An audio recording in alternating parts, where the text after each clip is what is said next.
नमस्कार, आप देख रहे हैं सच की पड़ताल। मैं हूं नगमा।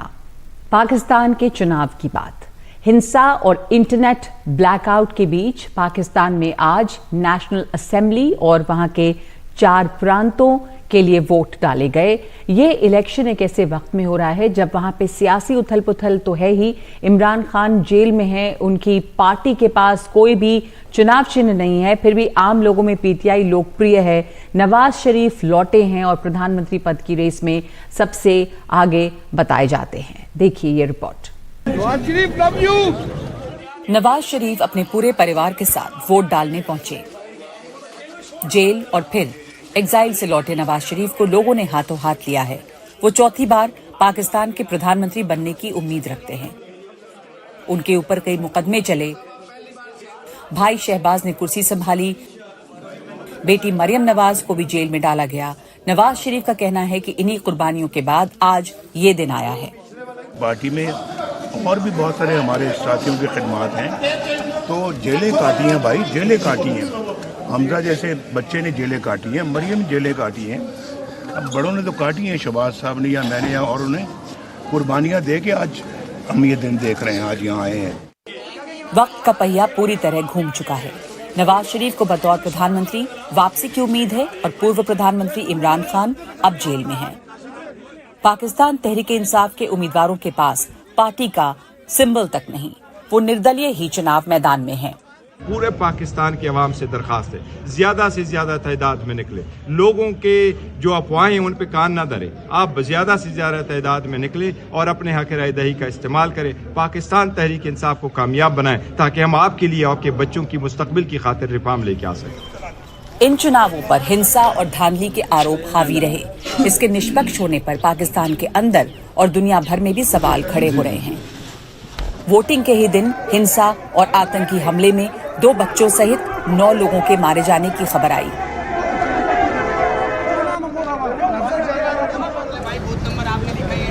इधर वोटिंग के दौरान मोबाइल फोन और इंटरनेट पूरी तरह से ठप कर दिए गए।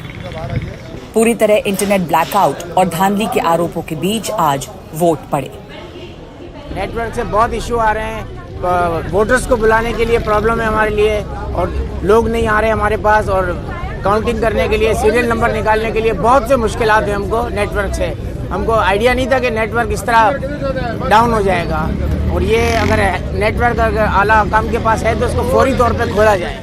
हम तो चाहते हैं जो भी आए, खुदा जिनको भी सेलेक्ट करे, वो हमारे मुल्क के लिए तरक्की और हमारे मुल्क की मुआशे और बहबूद के लिए और मुल्क के लिए और ख़ास अपनी आवाम के लिए तरक्की और बरकत का बायस हो। पाकिस्तान नेशनल असेंबली में कुल 336 सीटें हैं, जिनमें 266 उम्मीदवार सीधे वोटिंग से चुने जाएंगे। 70 सीटें आरक्षित हैं, जिनमें 60 महिलाओं के लिए हैं और 10 अल्पसंख्यकों के लिए। धांधली के आरोपों और भारी सुरक्षा के बीच चुनाव हो तो गए। चुनी गई नई सरकार कितनी जमहूरियत ला पाएगी और क्या पाकिस्तान के आर्थिक राजनीतिक हालात संभलेंगे, ये बड़ा सवाल है। तो हमारे साथ जुड़ रहे हैं हमारे सहयोगी उमा शंकर सिंह। उमा, पाकिस्तान से खबर क्या आ रही है इस चुनाव को लेकर? इंटरनेट सस्पेंडेड रहा, मोबाइल, इसको लेके बहुत नाराजगी भी है वहां पे, और वोटर टर्नआउट को लेके भी वहां के मीडिया में क्या कहा जा रहा है? जी देखिए, बहुत ही रोचक जानकारी पाकिस्तान से निकलकर सामने आ रही है। 5 बजे जब वोटिंग खत्म हुआ, उसके साथ ही मतगणना का काम जो है शुरू हो गया। शुरुआती रुझान में ये कहा गया कि पंजाब, जहां की सबसे ज़्यादा 141 सीटें हैं, वहां पर अधिकतर सीटों पे PMLN के कैंडिडेट जो हैं वो आगे चल रहे हैं। PPP के कैंडिडेट सिंध में आगे चल रहे हैं और खैबर पख्तूनख्वा में जो PTI के उम्मीदवार हैं वो आगे चल रहे हैं। लेकिन थोड़ी देर के बाद ही रुझान बदला है और हम TV जो रिपोर्ट कर रहा है उसके मुताबिक जो नेशनल असेंबली की सीट है उसमें 92 सीट्स पर जो है वो आज़ाद उम्मीदवार आगे चल रहे हैं अभी शुरुआती रुझानों में, जो कि गैर आधिकारिक नतीजे के तौर पे या रुझान के तौर पे जिसको देखा जा रहा है। और PMLN के जो उम्मीदवार हैं वो 42 सीटों पर और PPP के जो उम्मीदवार हैं वो 23 सीटों पर आगे चल रहे हैं। तो इस तरह से देखें तो PTI को एक शुरुआती बढ़त जो मिलती नज़र आ रही है, जिस तरह से लगातार बात की जा रही थी कि PMLN जो है उसकी जीत पक्की है, नवाज शरीफ की जीत पक्की है, लेकिन कम से कम शुरुआती रुझान में ये रुझान फिर से बदल सकते हैं। PMLN जो है वो फिर से आगे आ सकती है, आगे आने वाले घंटों में पता चलेगा। इलेक्शन कमीशन पाकिस्तान जो है वो आधिकारिक तौर पे चुनाव नतीजों की घोषणा जो है 9 तारीख को करने वाला है, जब सारे जो नतीजे एक साथ संकलित हो जाएं तो EMS के जरिए। लेकिन उसके पहले ये बॉल टू बॉल जो कमेंट्री पाकिस्तान के चैनलों पे हो रही है उसके मुताबिक 89 सीट्स पे, और जैसा कि हमने अपनी रिपोर्ट में बताया है लगातार कि जो PTI के जो उम्मीदवार हैं वो निर्दलीय तौर पे लड़ने को मजबूर हैं, क्योंकि उनकी पार्टी का जो सिंबल है बैट वो छीन लिया गया। तो अलग अलग सिंबल पे वो लड़ रहे हैं, और लड़ने के बाद जो है अगर जीत कर आते हैं तो जाहिर सी बात है एक पार्टी के तौर पे वो सामने आएंगे। तो 92 सीट जो हैं उस पर वो आगे चल रहे हैं, और ये एक बहुत ही चौंकाने वाली बात है। हालांकि ये शुरुआती रुझान है, आगे देखना होगा कि पाकिस्तान सियासत में किस तरह की करवटें जो है आगे सामने नजर आती हैं। जी उमा, बहुत शुक्रिया आपका, और बहुत दिलचस्प जानकारी आपने दी कि जो उम्मीदवार इंडिपेंडेंट लड़ रहे हैं, यानी जिन्हें बताया जा रहा है कि वो PTI के होंगे, वो इस वक्त आगे चल रहे हैं, जो एक बहुत बड़ी खबर इस वक्त आ रही है। जबकि और हमारे साथ वहां से जुड़ रहे हैं अब्दुल समद, जो प्रवक्ता हैं पाकिस्तान तहरीक-ए-इंसाफ पार्टी के, और इसके साथ साथ इम्तियाज आलम है वरिष्ठ पत्रकार। तो अब्दुल समद साहब, ये कहा जा रहा है कि ये इलेक्शन अगर सबसे कम क्रेडिबल, इसके ऊपर भरोसा नहीं है, लेकिन इस वक्त जो खबरें आ रही है ऐसा लग रहा है कि इलेक्शंस में इतनी धांधली नहीं हुई क्या? अभी आप क्या कहेंगे? क्योंकि इंडिपेंडेंट उम्मीदवार बावजूद इसके कि इंटरनेट सस्पेंडेड है, मोबाइल फोन्स बंद हैं, और PTI के लोग इसको लेके बहुत शिकायत कर रहे थे कि वोटर्स जो हैं वो बूथ तक नहीं पहुंच पा रहे हैं, एक तरह से उन्हें रोकने के लिए किया जा रहा है। पर इंडिपेंडेंट कैंडिडेट्स का जीतना, इस पर क्या कहेंगे इस वक्त आप? अभी फिलहाल बढ़त है। आप देखें क्योंकि पाकिस्तान में कई किस्म की रिगिंग होती है, कई किस्म की धांधली होती है। अगर आप सुन पा रही हैं तो कई किस्म की धांधली होती है, जिसमें ज्यादा जो इफेक्टिव होती है वो प्री पोल रिगिंग होती है।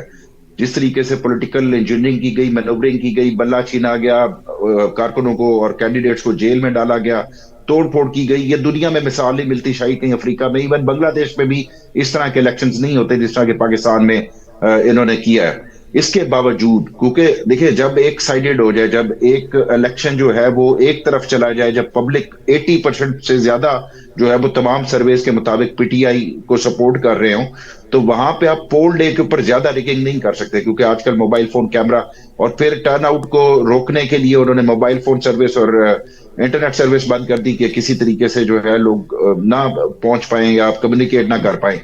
तो बावजूद इसके जो अभी इब्तदाई रिजल्ट्स हैं, जैसा आपने बताया, आपके रिपोर्टर ने बताया, बिल्कुल ठीक बताया, लेकिन यहाँ पे धांधली शुरू होती है पोल डे की जब काउंटिंग जो है वो रात के पहर दाखिल होती है। अभी तो चंद फीसद वो आया है, और अच्छी बात यह है कि PTI लीड कर रही है, और इमरान खान जो है वोटर को बाहर निकालने में कामयाब हो गए हैं।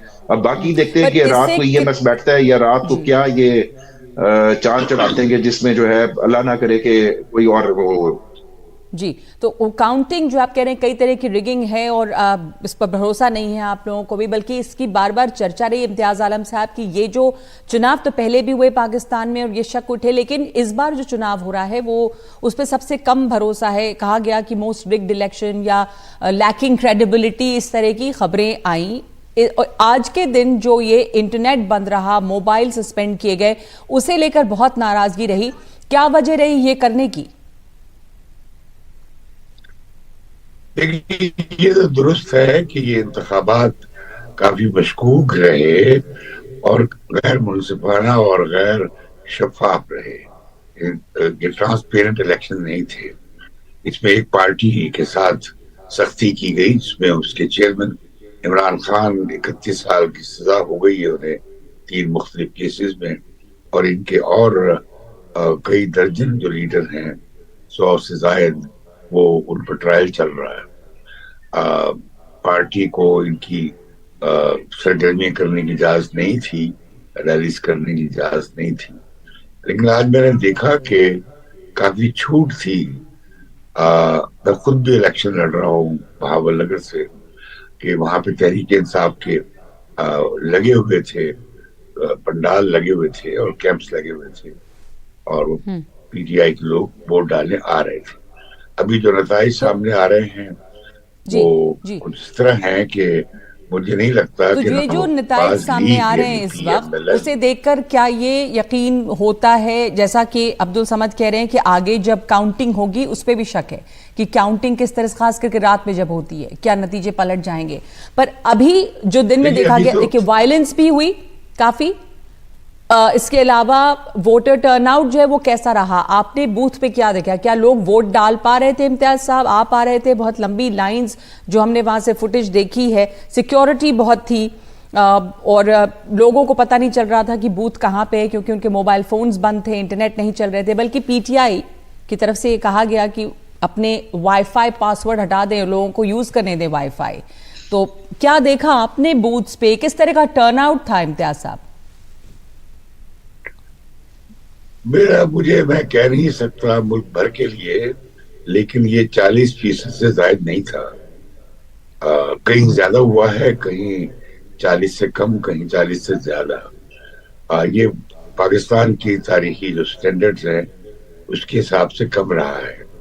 उसकी क्या वजह है कि बड़ी पार्टी को आपने जब बंद कर दिया तो फिर उसके बाद इंतखाबी मुकाबला और माहौल नहीं बना है, और ऊपर से मौसम बहुत सख्त था, कैंपेन नहीं हो सकी।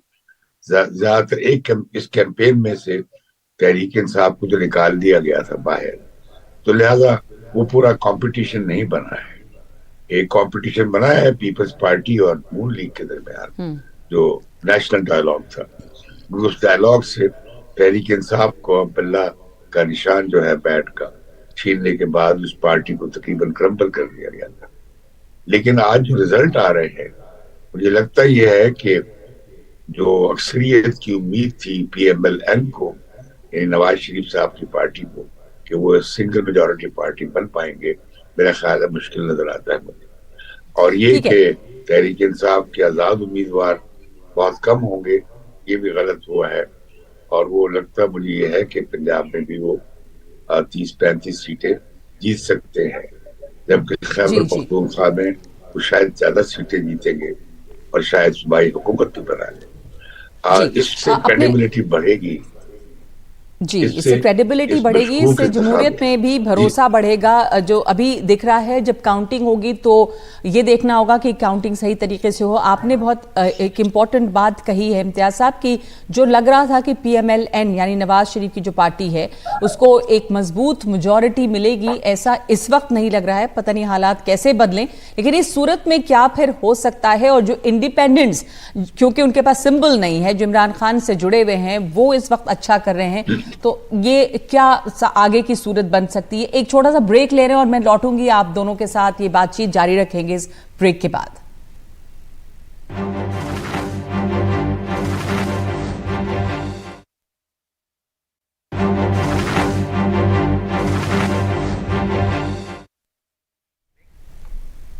तो पाकिस्तान में आज वोट डाले गए हैं, लेकिन इस बीच हिंसा भी हुई है, इंटरनेट बंद रहा, मोबाइल फोन्स बंद रहे और इसे लेकर सवाल उठ रहे हैं। और पहले से भी सवाल है इस चुनाव पे, जब इमरान खान जेल में हैं और उनकी पार्टी का चुनाव चिन्ह बैट भी छीन लिया गया, तो उनकी पार्टी के उम्मीदवार जो हैं वो इंडिपेंडेंट लड़ रहे हैं। और इस वक्त ये दिलचस्प खबर पाकिस्तानी TV चैनलों के हवाले से आ रही है कि शुरुआती जो वोट की काउंटिंग हो रही है उसमें ये इंडिपेंडेंट कैंडिडेट्स जो हैं वो अच्छा कर रहे हैं और इस वक्त वो PMLN से भी आगे हैं।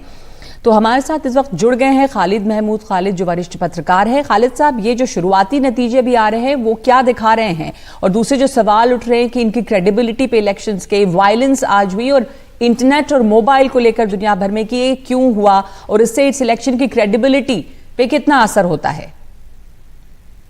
जी, जहां तक इंटरनेट बंद होने की बात है तो आज हर जगह पे इस बात का चर्चा हो रहा है कि ये क्यों बंद किए गए। हालांकि दहशतगर्दी के कोई वाकयात इतने ज्यादा जितनी तवक्को की जा रही थी वो नहीं हुए, और यही कहा जा रहा था कि ये हालात खराब हो सकते हैं जिसकी वजह से इंटरनेट बंद किया गया। लेकिन अब तो इंटरनेट इलेक्शन खत्म हुए, वोटिंग खत्म हुए, काफी तो सिर्फ वोटिंग के दौरान ही बंद किए गए, जिससे वोटर्स को मुश्किल हुई। ये क्या वोटर टर्नआउट कम करने के लिए किया गया? ऐसा PTI का कहना है कि उनके लोग न पहुंचे बूथ पर, इसलिए हुआ। जी बिल्कुल, PTI का यही कहना है कि ये इसीलिए किया गया ताकि राब्ते ना रहे और किसी को ये ना बताया जा सके, क्योंकि इनके जो सिंबल है वो तो छीन लिया गया बैट का, और हर एक को इंडिपेंडेंट जो कैंडिडेट्स हैं उनको अलग अलग निशानात दिए गए। तो लोगों को बताने के में भी तकलीफ हो, कुछ दुश्वारी हो, इस वजह से भी इंटरनेट बंद किया गया और इसका काफी ज्यादा असर भी हुआ। और जिन लोगों को मालूम नहीं था कि पीटीआई के उम्मीदवारों का निशानात क्या हैं, वो बेचारे वापस आए और गलत निशानों पे मोहर लगा के आए। जी तो अब इसमें इम्तियाज साहब हमारे साथ हैं। इम्तियाज साहब, आपने जो कहा था कि ऐसा लग रहा है क्या कि पीएमएलएन यानी नवाज शरीफ को उस तरह की मेजॉरिटी या वैसा सपोर्ट नहीं दिख रहा है जो कि उम्मीद की जा रही थी कि वो स्वीप कर जाएंगे, और ये पीटीआई के लिए अच्छी खबर है। मुकाबला जो है वो अभी भी इमरान खान के इंडिपेंडेंट कैंडिडेट्स और पीएमएलएन के बीच ही बताया जाएगा? नहीं, पीटीआई वज़ारत उज़्मा की खेल में नहीं है। इसमें अब पीपल्स पार्टी आ सकती है अगर ये 45 से 50 सीटें तहरीक इंसाफ ले गई और नून लीग की यानी पीएमएलएन की सीटें 80 और 90 के दरमियान या 70 और 80 के दरमियान हुई, तो फिर चांस बढ़ जाता है कि पीटीआई और पीपीपी के दरमियान एक कोलिशन बन सके। लेकिन शायद ऐसा नहीं होगा। वक्त नहीं है अब और, लेकिन आपसे आखिरी सवाल, आपको क्या उम्मीद है नतीजों से? अब्दुल समद, पीटीआई प्रवक्ता है हमारे साथ। देखिए मैं उनकी इम्तियाज साहब की बात को आगे बढ़ाऊंगा। कोलिशन का कोई चांस नहीं है पीपी और पीटीआई का, लेकिन इतना जरूर है कि उनकी बात पे ये वजन जरूर है कि बहुत बड़े लेवल पे हॉर्स ट्रेडिंग होगी और पीटीआई के कैंडिडेट्स को जो है वो खरीद जाने की कोशिश की जाएगी। तो ये वो एक अपसेट होगा जो कि इलेक्शन रिजल्ट्स आने के बाद होगा। वो उस हद तक मैं इम्तियाज साहब से एग्री करता हूं। बट जिस तरीके से जब इंडिपेंडेंट कैंडिडेट्स होते हैं तो फिर पार्टी जो है वो प्राइम मिनिस्टर की रेस में नहीं हो सकती। ये एक अपनी जगह पे रियलिटी है।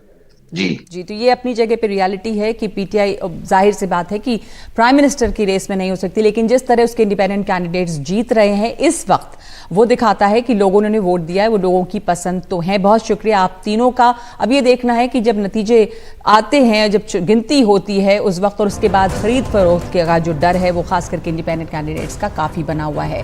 सच की पड़ताल में आज के लिए इतना ही। नमस्कार।